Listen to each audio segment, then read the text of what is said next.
Bueno, buenas tardes. Soy la doctora Herrera, R1 de Imagenología Diagnóstica y Terapéutica de la UMA de Mérida. Vamos a ver alteraciones viscerales.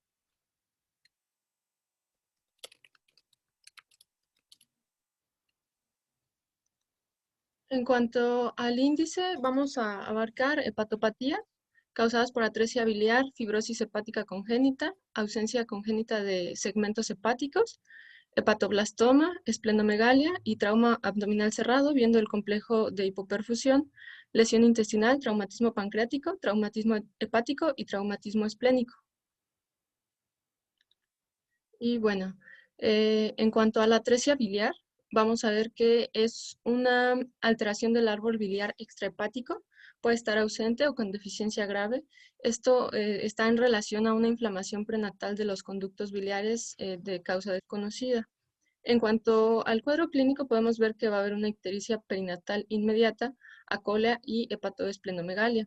La hiperbilirrubinemia va a estar en relación directa con la bilirrubina conjugada en comparación con otras hiperbilirrubinemias por otras causas como hepatitis. Va a ser progresiva. Esta enfermedad se va a ver en uno de 10 a 13,000 recién nacidos. No va a tener predilección sexual ni racial. Y en cuanto a la vesícula biliar, por lo general va a estar ausente, sin embargo, hasta en un 25% de los pacientes puede estar presente, teniendo características específicas. Hasta en un 10 a 25% podemos ver anomalías congénitas asociadas con respecto al corazón, abdomen o tracto genitourinario. Y pues es muy importante el diagnóstico precoz, ya que mientras más tiempo pase, puede relacionarse a complicaciones principalmente como la cirrosis hepática, y esto va a entorpecer o va a descartar por completo un tratamiento quirúrgico que puede que tenga mayor éxito que un trasplante en cuanto a la portoenterostomía de Kasai. Como recordatorio, son tres tipos. La tipo 1, que va a abarcar la atresia del colédoco; tipo 2, atresia del conducto hepático común; y la tipo 3 va a ser atresia ya a nivel del hepático derecho o izquierdo. Y en cuanto a los hallazgos de imagen en ecografía, podemos ver ya sea que haya ausencia vesicular o que la vesícula, si está presente, tenga un tamaño menor a 1,9 centímetros. En general, o como promedio, toman 1,5, y que no sea contráctil. Es muy importante este dato, la longitud, aunado a contorno y pared irregular. También puede existir el signo del cordón triangular, que es un signo en cuanto a un cordón ecogénico, ya sea tubular o triangular, de tejido fibroso, que se va a ver en la porta hepática derecha, y va a ser en una imagen longitudinal. También puede haber aumento del tamaño de la arteria hepática, hepatomegalia con ecogenicidad variable, y también una vena cava inferior interrumpida. Es importante que en la valoración de la atresia biliar tengamos muy en cuenta los tipos de vesículas, ya que como vimos, hasta en un 25% de los pacientes puede estar presente esta vesícula. Entonces, si la vesícula está presente y tiene ciertas características, puede que digamos que pues sí, no tiene atresia biliar. Sin embargo, pues sea, sí la tenga y tenga un diagnóstico tardío, o por el contrario, en pacientes que pueden tener hepatitis, pueden tener datos o pueden datos ecográficos o por imagen de atresia biliar. Entonces es muy importante valorar estos 4 tipos, tenerlos en cuenta para en el momento de ver una vesícula biliar, ver cuál es más predisponente a que pueda cursar con atresia biliar. En el tipo 1 es una vesícula biliar no detectada. El tipo 2 es una vesícula sin lumen, pero sí se puede visualizar un revestimiento mucoso hiperecogénico liso, o también con pared engrosada uniformemente. También puede que haya un lumen que se llene de forma incompleta, pero que tenga revestimiento mucoso hiperecogénico liso y completo, con paredes en estrecha aproximación. El tipo 3 es una vesícula biliar con luz completamente llena. Sin embargo, va a tener, y es muy importante, una longitud de luz igual o inferior a 1,5 centímetros, sin engrosamientos de la pared. Y el tipo 4, la vesícula biliar va a estar detectada con una luz completamente llena y de longitud de su luz de más de 1.5 centímetros, igual sin engrosamiento de la pared.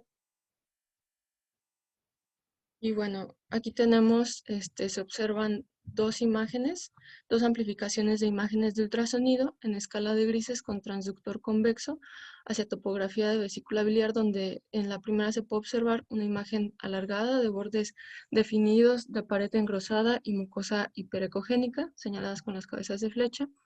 Y esto es en relación a una vesícula biliar tipo 2. De este lado tenemos una otra imagen ya, de vesícula biliar, en el cual podemos ver que su lumen se encuentra lleno de forma incompleta. Existe su revestimiento mucoso hiperecogénico y los bordes son definidos, lisos. Además, las paredes se encuentran en estrecha aproximación. Esto es importante porque los lactantes con una vesícula biliar tipo 2 tienen más probabilidades de no tener atresia biliar, aunque pareciera que no está bien desarrollada o formada la vesícula. Eh, una vesícula biliar incompleta puede estar asociada con un conducto biliar permeable en la porta hepática, y si el conducto biliar está completamente obstruido en la porta hepática, la bilis en la vesícula biliar no va a fluir, incluso si la vesícula biliar se contrae. Sin embargo, entonces si la vesícula biliar se llena por completo y con el tiempo la pared de la vesícula biliar se vuelve irregular, el contrario de esta va a estar vacía o incompleta con paredes engrosadas, y esto va a indicar que la bilis de la vesícula puede aparecer o desaparecer. Entonces, así tenemos acá una imagen, una magnificación de imagen de ultrasonido en escala de grises con transductor convexo, donde hacia topografía de la vesícula biliar podemos observar que su presencia de lumen está lleno, tiene una longitud aproximada de 1.2 centímetros, acorde a lo que decía el pie de página. Sin embargo, puede observarse un engrosamiento de la pared y sobre todo ver un contorno y pared irregular. Esto es en relación a un bebé de 80 días de edad con diagnóstico de atresia biliar. Acá podemos ver una otra magnificación de un ultrasonido en escala de grises con transductor convexo que muestra una vesícula biliar de luz completamente llena. Esta luz tiene una longitud de 3.1 centímetros y no se observan ni engrosamientos. Se observa una pared lisa y de bordes definidos en relación a una vesícula tipo 4 en un bebé de 40 días sin atresia biliar. Es importante los hallazgos anteriores que mencionábamos, ya que esta es una imagen de un lactante de 3 meses. Presenta ictericia, aumento de las bilirrubinas directa, y en este contexto mencionaba que se administró fenobarbital, que es un medicamento que estimula la secreción biliar, y se dejó al bebé con 8 horas de ayuno. Se realiza posteriormente el ultrasonido. Es un ultrasonido abdominal en escala de grises con un transductor lineal. Se observan dos imágenes del estudio donde hacia topografía del lóbulo derecho, en la bifurcación portal. En la primera se aprecia una estructura de morfología alargada, bordes definidos, anecoica, de pared engrosada e irregular, con medida de la luz, del lumen en su longitud de 17 milímetros, y tiene una longitud de su luz de 2.5 milímetros. Entonces, cumple con los criterios que habíamos dicho, tiene una pared irregular, bordes no definidos, el lumen es menor a 1.5 centímetros y mide menos de 1.9 centímetros. Es muy importante que estos hallazgos sean correlacionados con el signo del cordón triangular, ya que acá se observa una imagen donde podemos apreciar el signo del cordón, que es una imagen o cordón tubular ecogénica que está adyacente a la vena porta derecha con un grosor, acorde al pie de página, de 4 milímetros, que confirma la sospecha de atresia vesicular. Mencionaba que cuando está presente el signo del cordón triangular puede tener una alta especificidad de un 89 a un 100%. Sin embargo, la sensibilidad solamente del cordón varía desde un 30% hasta un 90%, pero el hallazgo del cordón triangular más los datos, ya sea en ausencia de la vesícula o una vesícula con los hallazgos anteriores mencionados, eleva muchísimo la sensibilidad hasta en un 80%, por lo cual este paciente tenemos altas sospechas de atresia biliar, se hacen estudios de extensión y pues se confirma el diagnóstico. Y aquí podemos ver, este sería el grosor normal que debería tener si no estuviera presente el signo del cordón triangular. Para que sea positivo debe de medir más de 4 milímetros. En cuanto a otros estudios que se pueden realizar o como de extensión, está la tomografía. Rara vez se utiliza como de primera instancia. Puede valorarse una densidad hepática variable según el grado de la disfunción o ya como complicación, así como también descartar otras causas de la ictericia obstructiva. En cuanto a la resonancia, se ha hablado de la colangiopancreatografía por resonancia como una imagen de elección, una técnica de elección. Sin embargo, tiene ciertas limitaciones como son la sedación, anestesia general y pues también la disponibilidad del examen. Tiene bastante sensibilidad del 90% y una especificidad del 77%. También en cuanto a la medicina nuclear, se puede valorar la gammagrafía hepatobiliar. Sin embargo, este estudio requiere de algunos pretratamientos con fenobarbital al menos por 5 días para poder obtener una precisión óptima del estudio, y también está la colangiopancreatografía retrógrada endoscópica, que esa ya se prefiere más en una valoración o ya en una aproximación terapéutica y quirúrgica. Bueno, el siguiente tema es la fibrosis hepática congénita. Esta es una malformación congénita, benigna y rara de los conductos biliares. Forma parte de un espectro de alteraciones congénitas que originan grados variables de fibrosis y alteraciones quísticas, tanto en el hígado como está también relacionado estos hallazgos en riñones. Habitualmente su diagnóstico se hace entre los 5 o 13 años. Eh, Varía, bueno, la presentación clínica puede darse con leucopenia, trombocitopenia, anemia, que condicione un hiperesplenismo y también que tenga, a veces, muy pocas veces cursa con alteraciones de las pruebas de función hepática, por lo regular son normales.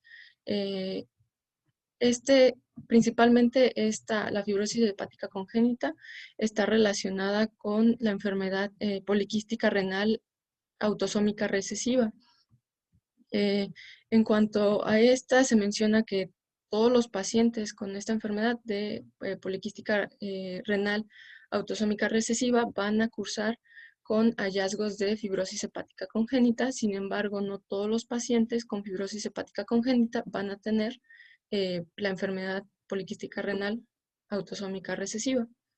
Y pues el pronóstico va a ir íntimamente ligado a una intervención precoz, y las complicaciones que pueden presentar son desde colangitis, obstrucción o sepsis. Los tratamientos son quirúrgicos, dependiendo ya el avance de la enfermedad o qué tanta fibrosis presente, con derivaciones portosistémicas o hasta trasplantes hepáticos.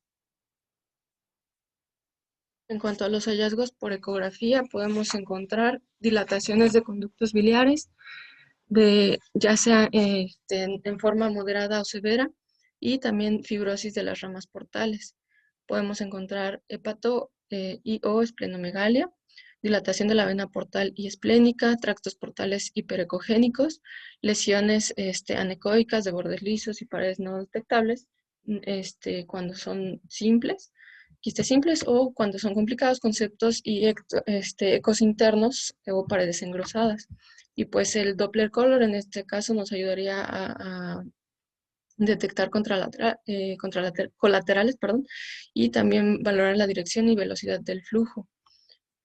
En general se debe de valorar la extensión, cuántos lóbulos hepáticos ocupa, o sea, bueno, si afecta solamente uno, si se extiende al otro, el tamaño de la lesión y si son quistes simples o complejos en relación al tratamiento o al abordaje que se vaya a hacer. También otros estudios de imagen que podemos realizar es la tomografía. Se pueden encontrar múltiples quistes hipodensos, ya sea hepáticos o renales, de tamaños variables. En la tomografía contrastada no tiene realce y en general pueden ser quistes simples o complicados. Este es el estudio que se recomienda ya como diagnóstico o como abordaje, y eh, también la resonancia magnética se puede utilizar. Aquí vamos a tener hallazgos de baja intensidad de señal en T1. En T2 se pueden ver los quistes hepáticos hiperintensos, perdón, y ya en una resonancia magnética con contraste podemos ver que en T1 no realza y en T2 va a tener un aumento de la intensidad, sobre todo cuando tienen contenido de líquido puro. También se puede optar por la colangiografía, pancreatografía retrógrada endoscópica, y podemos hallar una dilatación de conductos intrahepáticos. Aquí observamos un ultrasonido abdominal en escala de grises con transductor convexo hacia topografía del lóbulo hepático izquierdo.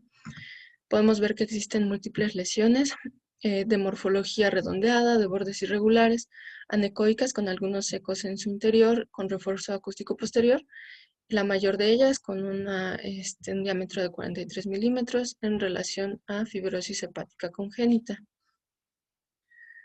Eh, También tenemos una tomografía abdominal en fase portal, en corte axial, en ventana para tejidos blandos, donde se aprecia un hígado aumentado de su tamaño generalizado, desplazando los órganos adyacentes, con un parénquima heterogéneo secundario a la presencia de múltiples lesiones de morfología irregular, bordes mal definidos, son hipodensas con respecto al resto del parénquima, y algunas tienden a la confluencia en relación a quistes no complicados en un paciente con diagnóstico de fibrosis quística. Este paciente ya en un espectro de una enfermedad poliquística renal autosómica recesiva.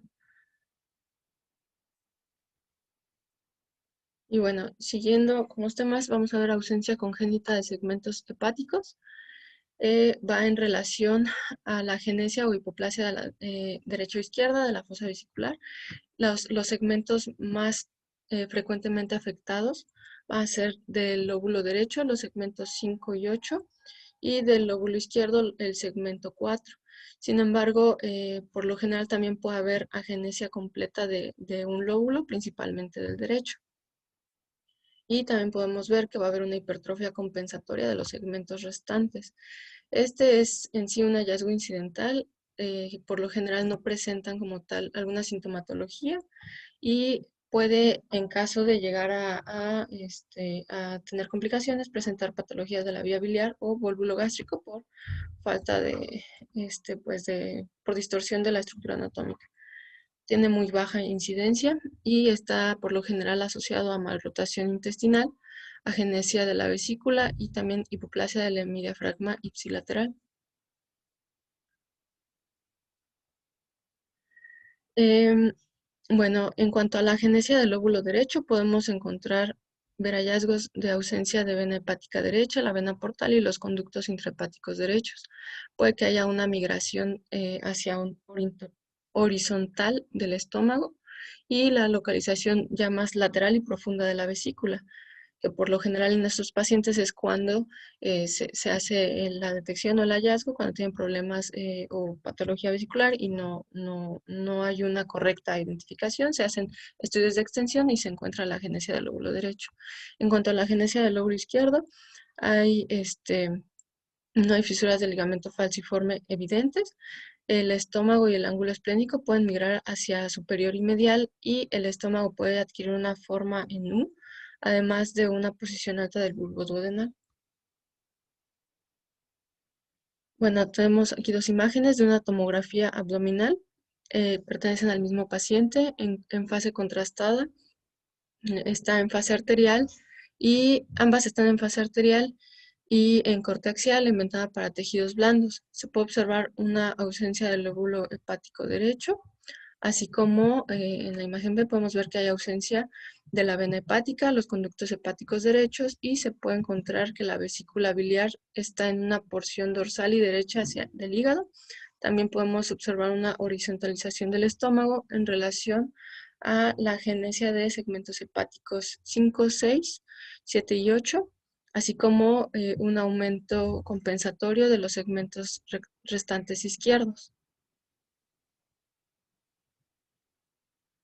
Aquí podemos observar una imagen, es una colangioresonancia magnética en plano axial, donde se evidencia un hígado aparentemente de tamaño normal, sin embargo presenta una disposición anómala de la vesícula biliar, señalada con el número 1, del lóbulo caudado, también del 3, el 2, perdón, el 3 es la vena cava y el sistema portal señalado con el número 4.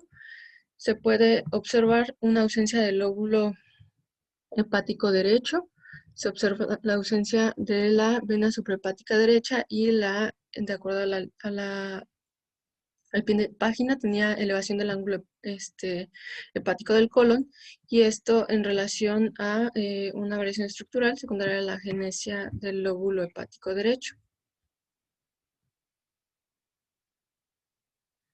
Bueno, el siguiente tema es hepatoblastoma. El hepatoblastoma es una tumoración hepática embrionaria maligna. Puede estar compuesta por células epiteliales y o mesenquimatosas. Las más frecuentes son que sean epiteliales y menos frecuentes las mixtas con células epiteliales y que se encuentren focos de células mesenquimatosas. Es más común que se presente en el lóbulo derecho. Es una tumoración hepática primaria, es la más común en la infancia, abarcando hasta el 91% de las neoplasias malignas hepáticas en niños menores de 5 años. La edad media de diagnóstico es de 19 meses y por lo general son lesiones que abarcan hasta los 10 a 12 centímetros. El cuadro clínico con el que podemos encontrar a los pacientes es con una masa abdominal indolora, puede haber hepatomegalia, elevación intensa de la alfa-fetoproteína hasta en un 90%, así como anorexia, pérdida de peso, ictericia, distensión abdominal, y va a ser más común o más frecuente que se den en hombres. Aquí tenemos una tabla donde podemos ver que el tipo histológico del hepatoblastoma va a estar íntimamente relacionada con el pronóstico. Por lo general, las epiteliales, como ya lo habíamos dicho, es la más frecuente y está, por lo general, relacionado a un pronóstico favorable, excepto si tiene células pequeñas indiferenciadas, y por lo general el hepatoblastoma mixto, que ya está en relación a presencia de mesenquimatoso, principalmente el hepatoblastoma teratoide, va a ser un pronóstico desfavorable. Y bueno, hay que mencionar el sistema de estadificación llamado PRETEXT. Este es un sistema de estadificación radiológica que ayuda al tratamiento quirúrgico. Se va a basar en valorar la extensión de la tumoración y va a monitorizar la respuesta de la quimioterapia. Este es un sistema de estadificación que nos va a hablar del número de segmentos de Coinot que van a estar sin tumoración. Va a haber 4 grados. El grado 1 es cuando 3 sectores contiguos van a estar libres de tumoración. El grado 2 son 2 sectores continuos libres de tumoración. El grado 1, un sector libre de tumoración. Y el grado 4 ya va a ser cuando todos los sectores afectados van a estar, todos los sectores van a estar afectados por la tumoración, ya sea en una forma extensa o de forma difusa. También es importante mencionar que se agregan letras a la estadificación. La V cuando se habla de una afección o afectación de la vena cava inferior o sus venas suprahepáticas. P si hay una extensión de la tumoración hacia la vena porta. Y E si hay algún compromiso abdominal extrahepático.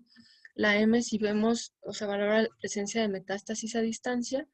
Y también se mencionaba en otros artículos que se puede agregar R cuando hay una ruptura del tumor al diagnóstico. Esto es importante tener en cuenta y valorarlo, ya que si hay una ruptura se puede hablar de una diseminación, una carcinomatosis por diseminación peritoneal y por ende un peor pronóstico. La C si hay una afectación del lóbulo caudado y la F si es una enfermedad multifocal, como en este caso. Y bueno, en cuanto a hallazgos radiográficos, podemos tener que va a haber presencia de una masa homogénea de tejido blando en el hipocondrio derecho, puede haber hepatomegalia o desplazamientos de los intestinos en sentido caudal.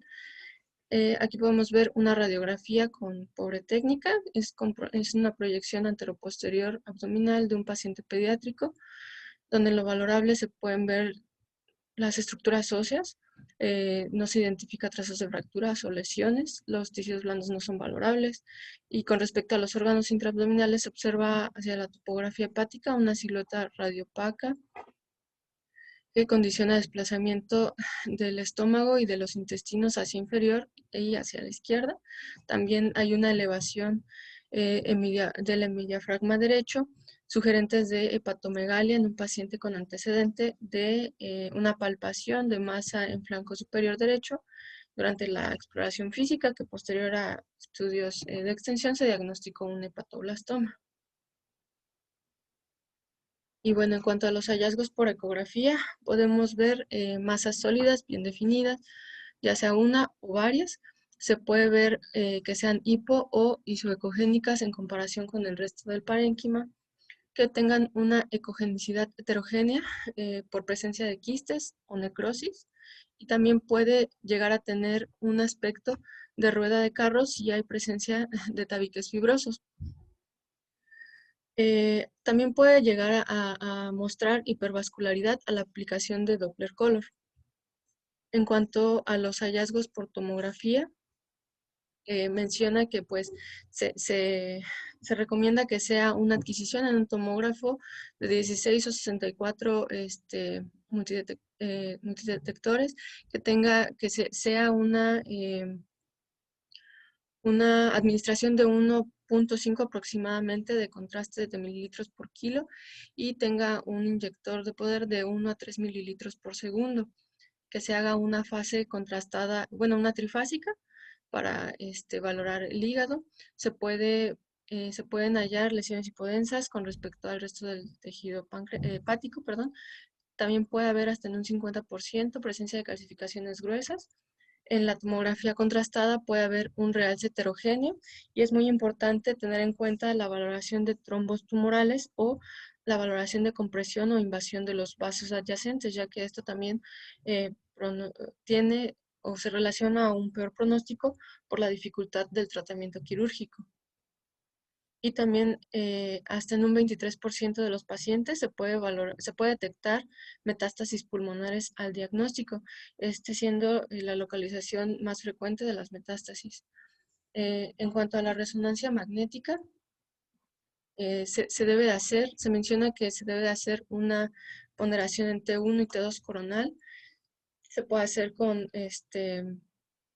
también se debe hacer una adquisición contrastada y se debe hacer con contrastes hepatobiliares específicos. Estos incluyen dos agentes que son el gadovenato disódico y gadoxetato disódico también. Estos son agentes que eh, a grandes rasgos actúan inicialmente como quelatos en las primeras fases de adquisición no van a mostrar mayor realce y sin embargo en la última fase, que va a ser una fase llamada hepatobiliar, que es una fase retardada de hasta 15 minutos, van a ser mayormente captado este contraste por el hígado, haciendo mayor realce en las lesiones, ya que este es un contraste que aparte de tener excreción vía renal, también se tiene excreción vía hepática. Y entonces, en cuanto a los hallazgos, podemos ver que en T1 va a haber una baja intensidad de señal, puede haber también zonas de hemorragia intramural, en T2 va a haber una alta intensidad de señal y bandas fibrosas hipointensas.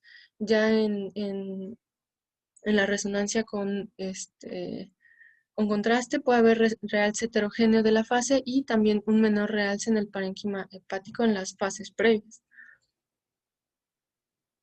Tenemos un ultrasonido abdominal en escala de grises con transductor convexo donde se observa hacia topografía hepática una lesión de morfología redondeada, en bordes parcialmente definidos, de ecogenicidad heterogénea con predominio hipoecoico, en probable relación a zonas de necrosis, y esto en relación a un paciente de 1 mes de edad con protocolo por sospecha de hepatoblastoma.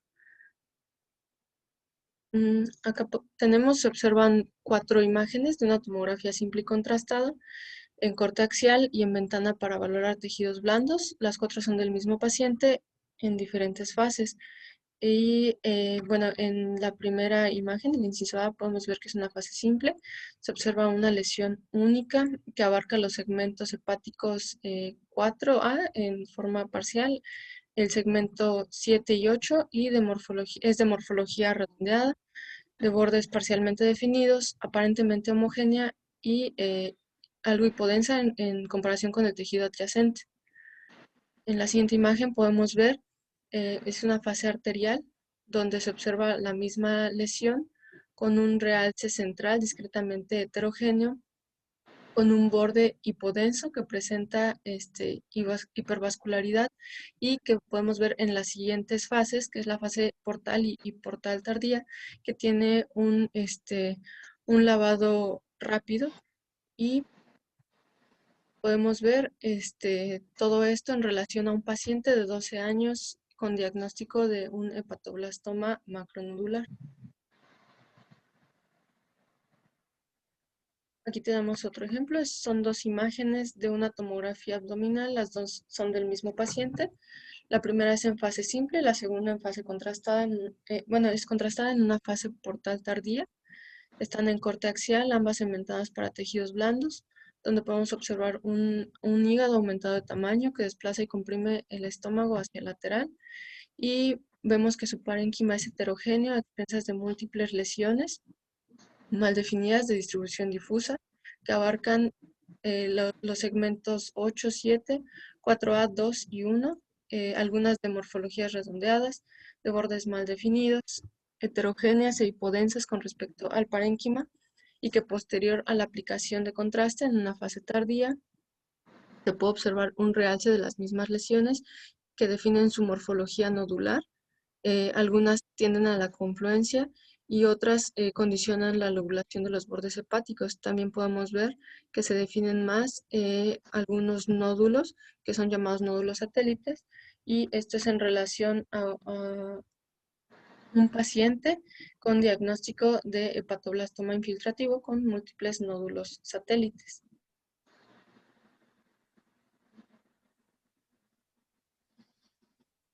Y bueno, también se observa 4 imágenes de una resonancia magnética del mismo paciente. La primera es en ponderación T1 FATSAT. Las demás son en fase arterial, portal y portal tardía, posterior a la administración de gadovenato disódico. Todas están en plano axial, donde se puede observar en la primera una tumoración macronodular de morfología y bordes irregulares, que en fase arterial se muestra de baja intensidad de señal en relación al resto del parénquima. También se puede ver que en la fase portal y portal tardía hay una presencia señalada de un trombo tumoral señalada con la flecha blanca, en donde podemos ver que se está extendiendo hacia el hilio hepático, involucrando la rama posterior de la rama portal derecha, y acorde al pie de página tenía compresión de la vena cava inferior. Esto en relación a un paciente con diagnóstico ya de hepatoblastoma con mal pronóstico.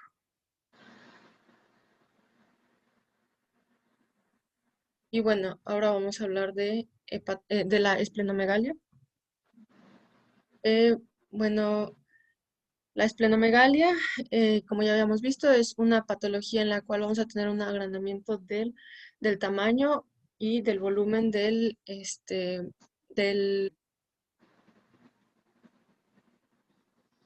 esto en relación a varias etiologías Podemos tener etiologías desde congestiva, hematológicas, inflamatorias, infecciosas, también por lesiones que condicionen o ocupación de espacio o enfermedades de depósitos o infiltrantes. Aquí les puse una tablita donde, como mencionaba, depende la edad que tenga, es la longitud que va a tener el vaso y también para correlacionar con a partir de cuánto se debe de tomar en niños la esplenomegalia. En cuanto a etiologías congestivas, la principal o la más frecuente va a ser la hipertensión portal. En relación a cirrosis, también puede ser causada en niños por enfermedad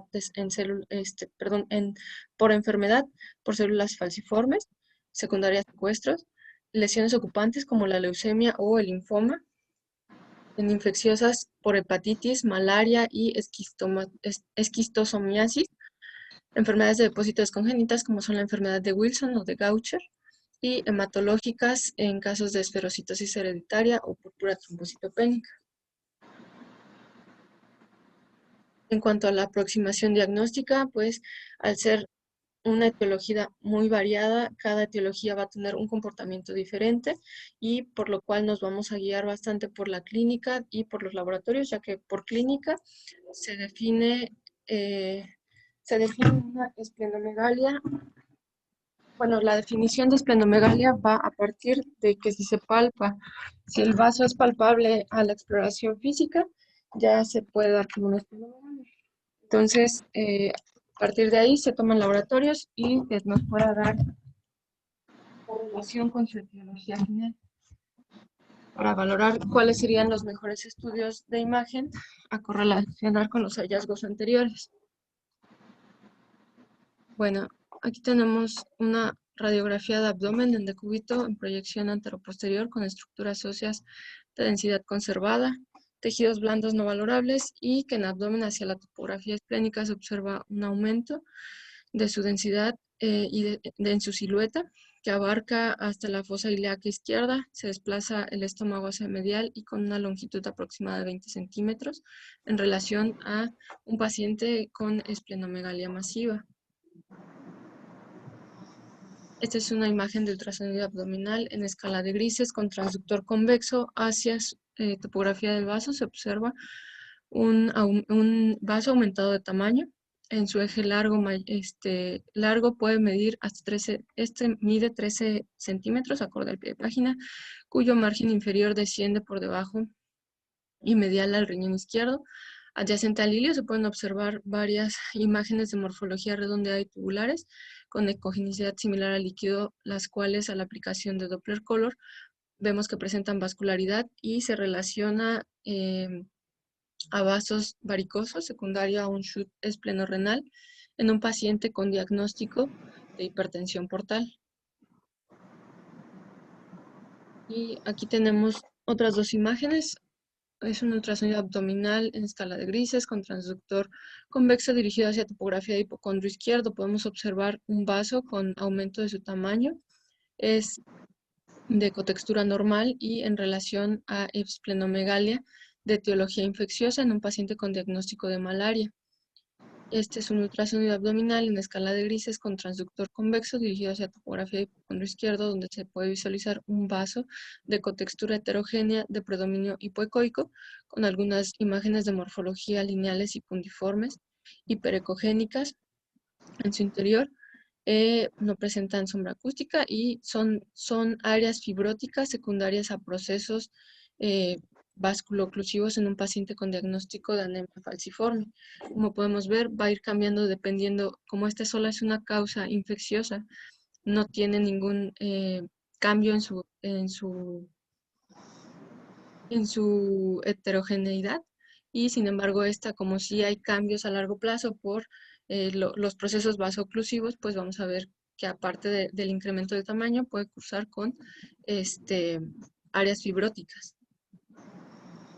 Aquí tenemos una tomografía de abdomen contrastada en fase venosa, en corte axial y en ventana de tejidos blandos, donde observamos un hígado aumentado de tamaño. No se evidencian lesiones ocupantes o procesos patológicos y también podemos ver un vaso aumentado de su tamaño, aproximadamente de 25 centímetros en su eje longitudinal y con morfología y densidad conservadas no presenta datos de lesiones ocupantes. Esto es en relación a un paciente que se diagnosticó con hepatoesplenomegalia secundaria a leishmaniasis.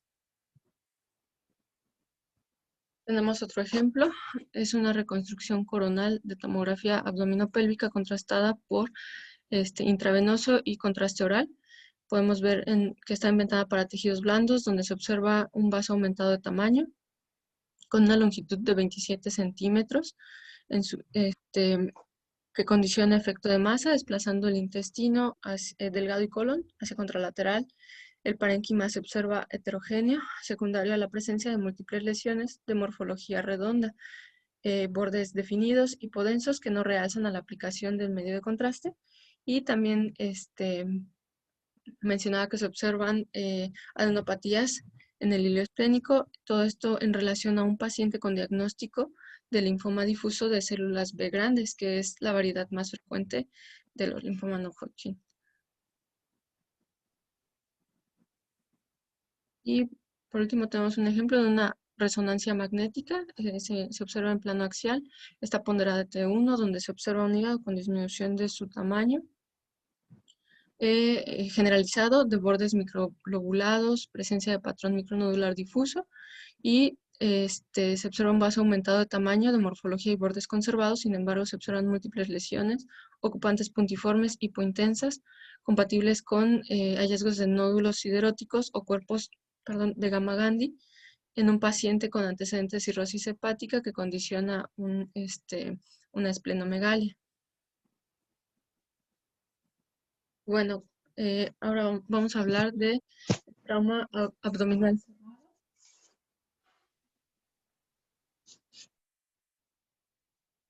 Va a estar relacionado principalmente a lesiones accidentales o traumáticas, principalmente accidentes automovilísticos.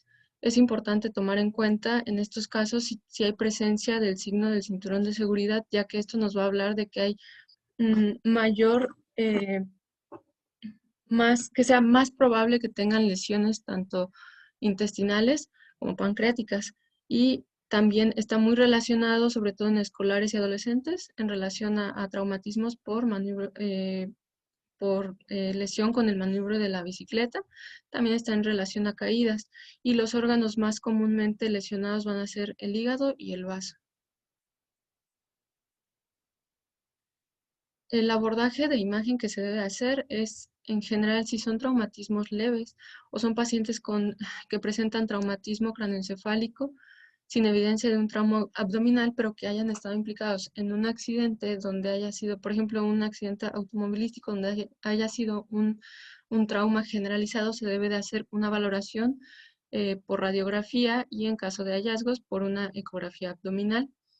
En pacientes que sean inestables, se debe de hacer solamente, se recomienda hacer el protocolo FAST para valorar líquido libre, y en caso de que no haya datos de que necesite algún tratamiento quirúrgico inmediato, se puede, después de su estabilización, hacerse ya sea un ultrasonido abdominal o una tomografía. Lo ideal de la tomografía es que sea en fase simple y contrastada. Entonces, en pacientes estables con datos de lesión abdominal, que tengan datos de macromaturia o dolor abdominal o, en su caso, signo del cinturón de seguridad, se debe de valorar la posibilidad de hacer una tomografía simple y contrastada. En cuanto a los hallazgos ecográficos del FAST, recordar solamente que es un estudio que va enfocado a valorar la presencia de líquido libre intraperitoneal en los espacios pericárdicos, en la fosa hepatorrenal, espacio subclínico izquierdo, las correas paretocólicas o el saco de Douglas, para ver si necesita algún tratamiento quirúrgico inmediato. En cuanto a la tomografía, se recomienda que sea una fase simple y una fase contrastada que tenga, por lo general, arterial portal y fase portal retardada. La arterial, principalmente recomendada en mecanismos lesionales severos. También si hay hallazgo de una fractura desplazada de anillo pélvico en la radiografía, o que muestre lesiones vasculares de órganos sólidos no aparentes en otras fases, o haya datos de un foco de sangrado activo. y se recomienda que se agregue una fase portal retardada cuando hay lesiones sospechosas en la fase portal o que haya también sea necesaria la caracterización de una lesión de órgano sólido, y también se puede confirmar la hemorragia activa cuando en la retardada sea una ponderación de menos de 90 unidades Hounsfield. En cuanto al complejo de hipoperfusión, tenemos que este es un patrón de signos abdominales en la tomografía en los niños con shock compensado. Este complejo se puede dar o ver en pacientes adultos como en niños. Sin embargo, en los niños son más frecuentes y más llamativos los hallazgos dada su estimulación simpática. También los niños tienden a tener, aunque muestren un shock hipovolémico, pueden mostrar presiones arteriales normales, a pesar de una pérdida importante de sangre o volemia circulante, ya que los niños tienden a presentar mayor estabilidad. Sin embargo, puede ser a veces engañosa y hay que tomar en cuenta una buena valoración para que el paciente llegue estable, aunque tenga un complejo de hipoperfusión, porque, dado lo mismo, puede llegar a presentar una caída o un shock repentino de un momento a otro. Entonces, por eso se debe de hacer una valoración adecuada previo a hacerse la tomografía contrastada. También está asociada a una tasa de mortalidad hasta un 85% y por lo general va a haber hallazgos de hemorragia o extravasación activa en órganos parenquimatosos. Los hallazgos, esta valoración principalmente va a ser por tomografía, y los hallazgos que podemos encontrar son realce difuso de la pared intestinal que va a afectar grandes porciones. También puede haber un engrosamiento con realce anómalo de los órganos sólidos o un realce anómalo y calibre reducido por la hipoperfusión de los vasos, realce estriado del mesenterio, o también podemos ver que el realce de las glándulas suprarrenales por lo general puede tener una atenuación de tejido blando o parecida al músculo. Sin embargo, aquí va a tener una atenuación similar a la de la aorta, ya con el contraste, y también podemos encontrar, puede haber hallazgos de ascitis. Aquí tenemos un ejemplo, son dos imágenes de tomografía abdominal del mismo paciente. Están contrastadas en fase arterial y portal. La primera es una reconstrucción coronal y la segunda está en un corte axial. Ambas están en ventana para tejidos blandos. Se observa en ambas, se observa una importante dilatación y engrosamiento difuso de las astas intestinales, así como un realce difuso de su pared intestinal. Y también se puede observar que no hay evidencia de lesiones focales. Se puede apreciar una vena cava inferior pequeña, señalada con la flecha blanca, perdón, así como un realce estriado del mesenterio. Y en la reconstrucción coronal podemos apreciar una pérdida total de la anatomía topográfica habitual. Todo esto en contexto de un paciente que muestra datos de choque e hipoperfusión posterior a sufrir un accidente automovilístico. Lo siguiente es la lesión intestinal. La lesión intestinal va a tener la localización más frecuentemente en el duodeno y yeyuno proximal distal al ligamento de Treitz. Las lesiones están ampliamente relacionadas al cinturón de seguridad, y también puede haber hallazgos de la fractura de Chance, que está relacionada al cinturón de seguridad por compresión hacia la columna vertebral, mostrando fracturas en columna dorsal. Puede cursar con un abdomen agudo, puede presentar hipotensión, taquicardia, ausencias de peristaltismo. También puede que, a pesar de la lesión intestinal, tenga una sintomatología diferida hasta 24 horas posteriores al traumatismo, por lo cual es importante tenerlos en vigilancia. Y también en relación a la cinemática o a la energía del traumatismo, valorar la posibilidad, aunque no presente datos, de una tomografía contrastada. También puede haber complicaciones como desde abscesos hasta peritonitis y mortalidad de hasta un 65%. En cuanto a los hallazgos radiográficos, podemos ver datos de dilatación del intestino, en relación a hilo u obstrucción secundarios a peritonitis. Puede haber datos de aire retroperitoneal por desgarros duodenales o secciones transversal o laceración del intestino, también por lesiones del colon ascendente o descendente, o datos de neumoperitoneo por rotura de víscera hueca. Podemos encontrar en estas signos, diferentes signos como el de Riegler, el ligamento falciforme, el balón de rugby, la V invertida, el flanco o la oreja de perro. Estos, si tenemos o encontramos alguno de estos signos, como están en relación a bastante aire en peritoneo, su presencia es indicación absoluta de cirugía. Y aquí podemos ver una radiografía abdominal portátil en decúbito supino, donde se puede observar en lo valorable de las estructuras óseas y tejidos blandos que conservan su radiodensidad y no se evidencian alteraciones o lesiones. Existe una importante dilatación de las asas intestinales y en esta magnificación se puede observar los datos de neumoperitoneo. Estos condicionan un delineado en ambos lados de la pared intestinal, secundarios al aire libre, en relación al signo de Riegler. Este signo menciona que también se puede conocer como doble pared, signo de la doble pared, y que está en relación hasta más de 100 mililitros de neumoperitoneo asociado en un traumatismo, por lo cual se tiene que hacer una intervención quirúrgica inmediata. Tenemos aquí otra imagen. Se observa una radiografía de abdomen portátil en un lactante. En lo valorable de tejidos blandos y estructuras óseas, se puede apreciar que conserva su radiodensidad y no se observan lesiones. En abdomen, hacia la topografía hepática, se identifica una imagen lineal radiopaca que delinea la morfología del ligamento falciforme, no se visualiza correctamente las asas intestinales y se observa importante distensión generalizada. En relación al signo del ligamento falciforme, también llamado signo de plata, en un paciente con neumoperitoneo secundario a una perforación intestinal. Del lado derecho tenemos una radiografía que pertenece a un lactante con antecedente de un choque automovilístico. Es una radiografía abdominal portátil donde se observan tejidos blandos y estructuras óseas conservadas sin datos de lesiones aparentes.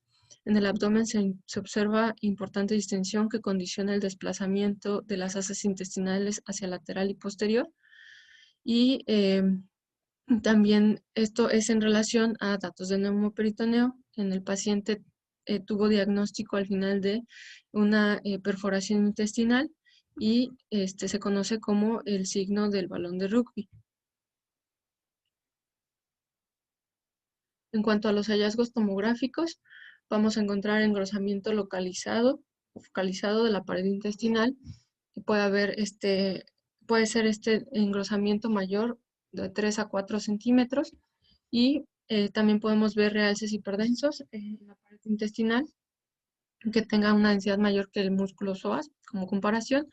Puede haber signo del coágulo centinela adyacente al intestino con menos de 60 unidades Hounsfield. Podemos hallar neumoperitoneo en un 30 a un 40% de los pacientes dependiendo el traumatismo y líquido peritoneal libre, así como extravasación extraluminal del contraste. También otros estudios con los cuales se puede abordar es con el estudio FAST, inicialmente en búsqueda intencionada de líquido libre, y también estudios radioscópicos.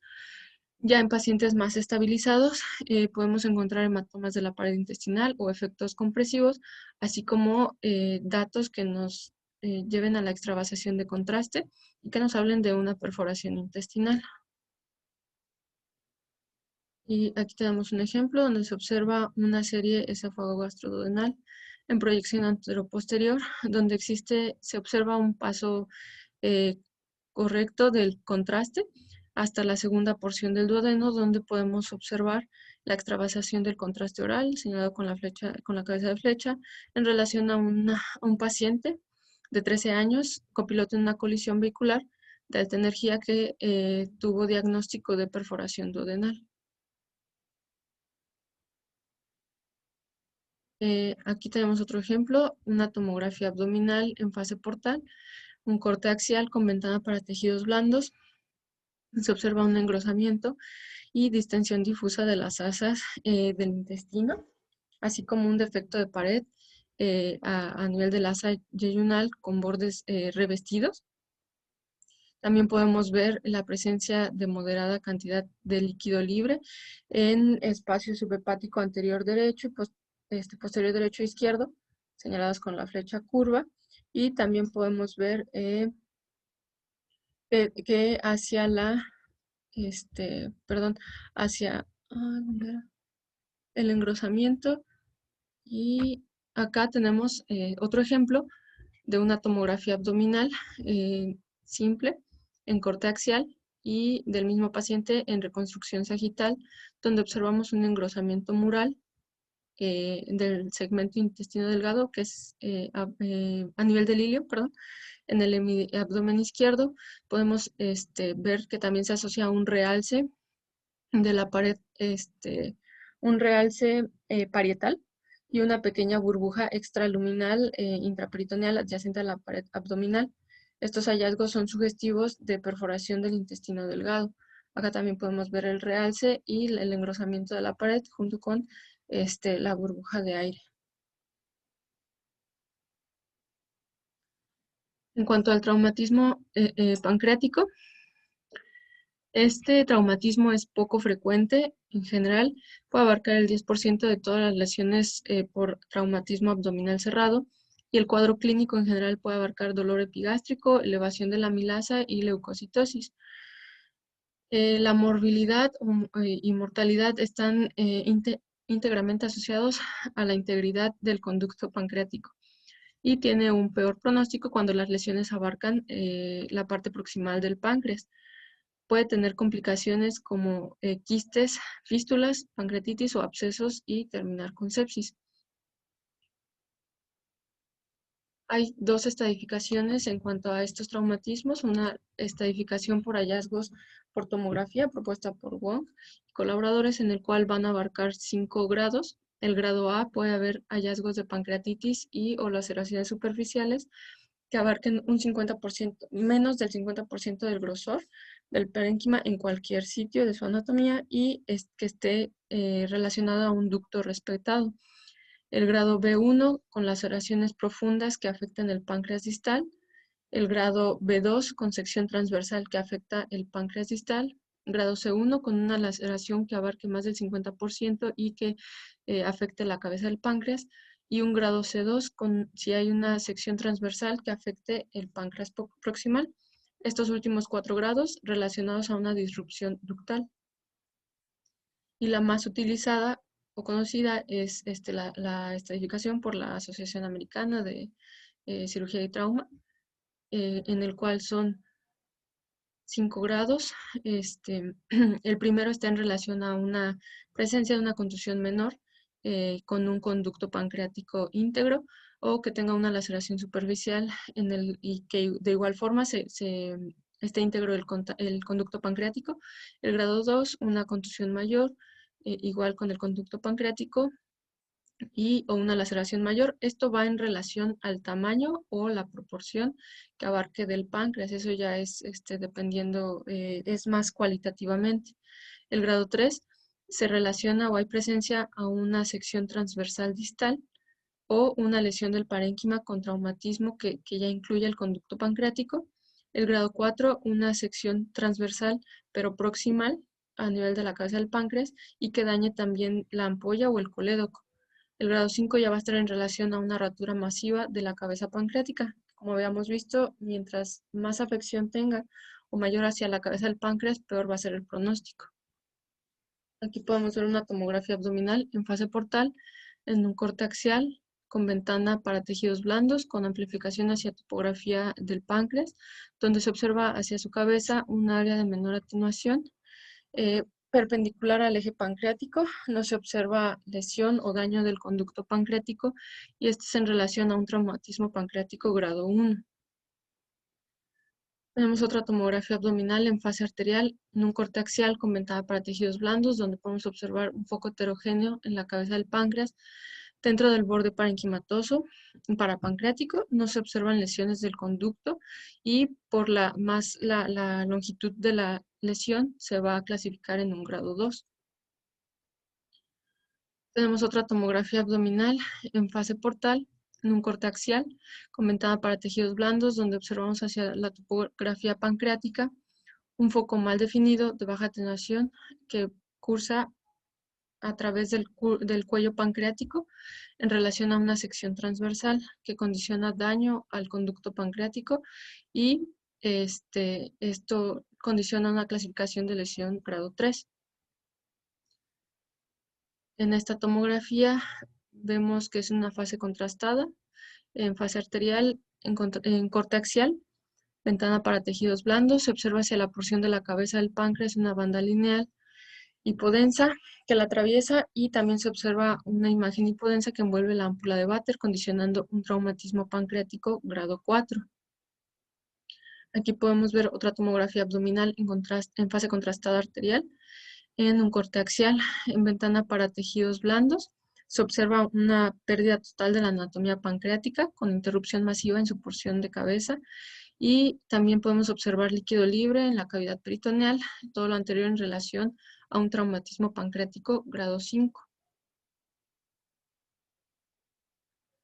Y bueno, en cuanto a la resonancia magnética, es más útil para seguimiento, eh, ya que es un poco complicado tanto la que se realice como la valoración del páncreas, porque puede haber, ya sea por las lesiones o edema o hematomas importantes periféricos a él, y también se debe hacer una técnica con en T1, T2, y ya sea con o sin saturación grasa. Puede mostrar un realce heterogéneo y aquí tenemos un ejemplo de una resonancia magnética ponderada en T1 con saturación grasa en plano axial, donde se observa una pequeña colección intrapancreática anterior, perdón, en unión de la cabeza y cuerpo, que contacta con el conducto pancreático y esta es sugestiva de una fístula pancreática. Este es en un paciente con antecedente de traumatismo abdominal con una semana de evolución. Y aquí tenemos la valoración por ecografía. Esta carece de sensibilidad al inicio.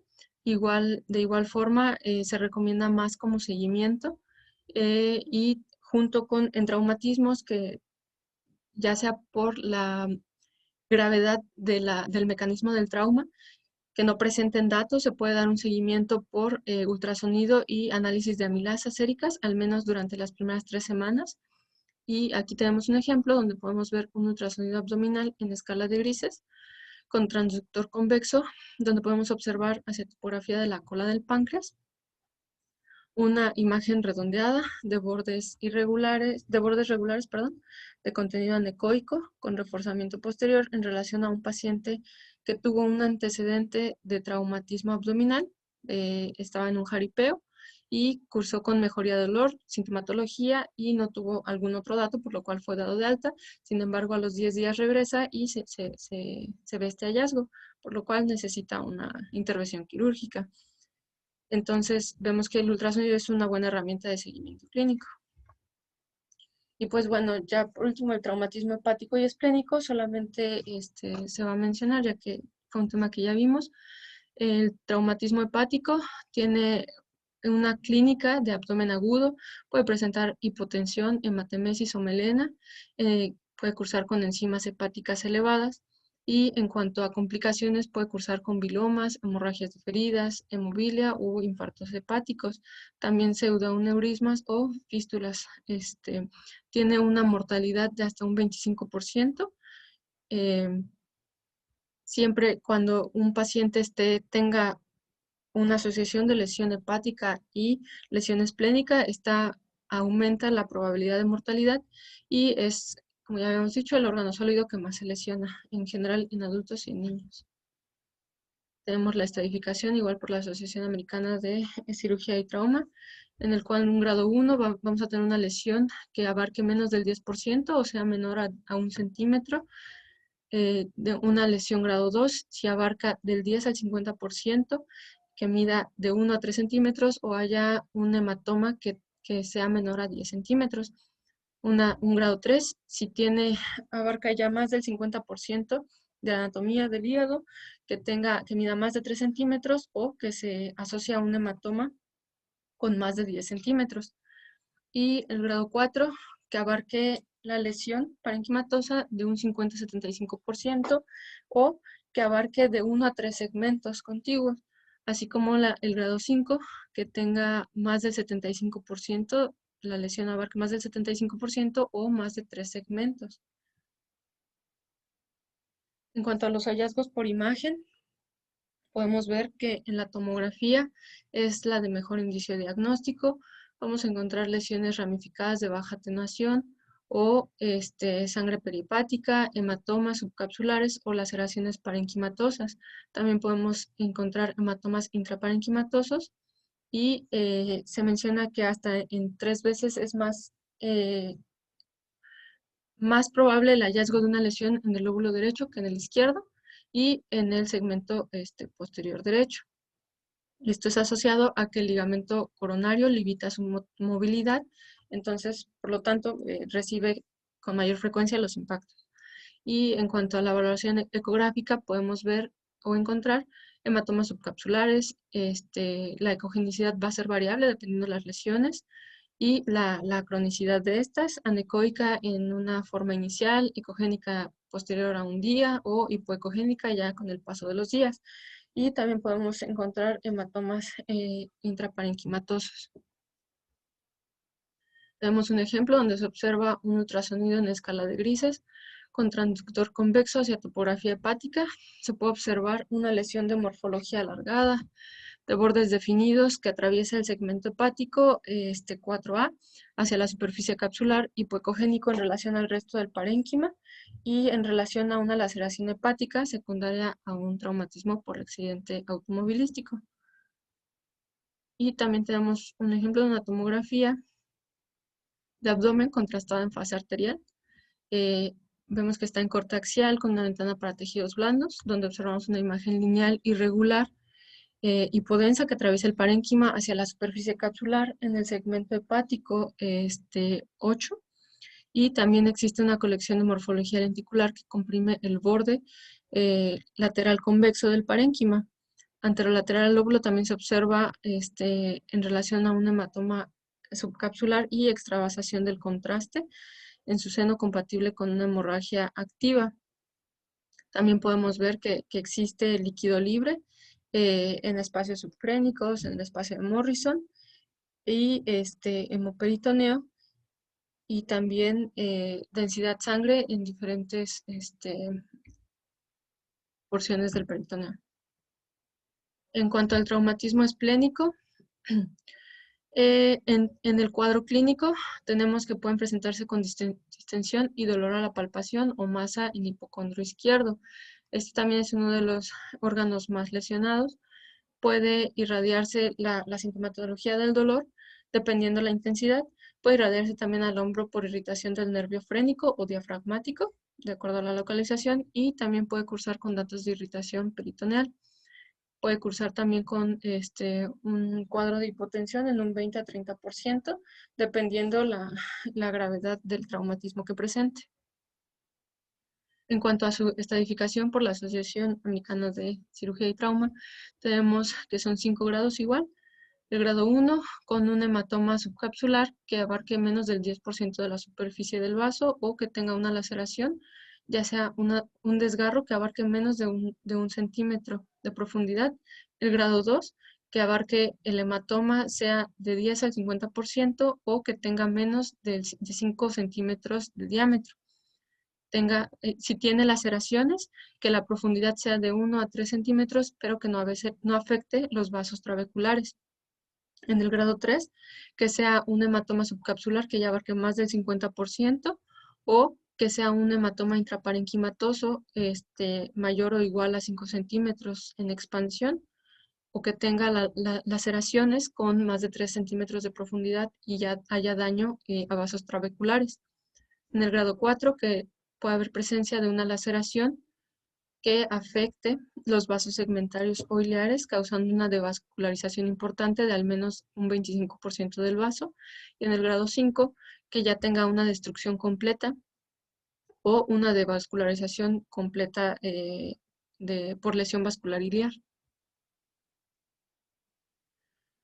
Aquí tenemos una imagen de ultrasonido FAST en un paciente con antecedente de accidente automovilístico en la cual se evidencia líquido libre en espacio subclínico anterior izquierdo y periesplánico. También observamos el vaso con parénquima heterogéneo en su cara diafragmática. Podemos ver no se distingue bien una lesión puntual, sin embargo, se ve alteración de su ecogenicidad, por lo cual se solicita posteriormente una tomografía en la cual se evidencia en su cara diafragmática una rotura esplénica.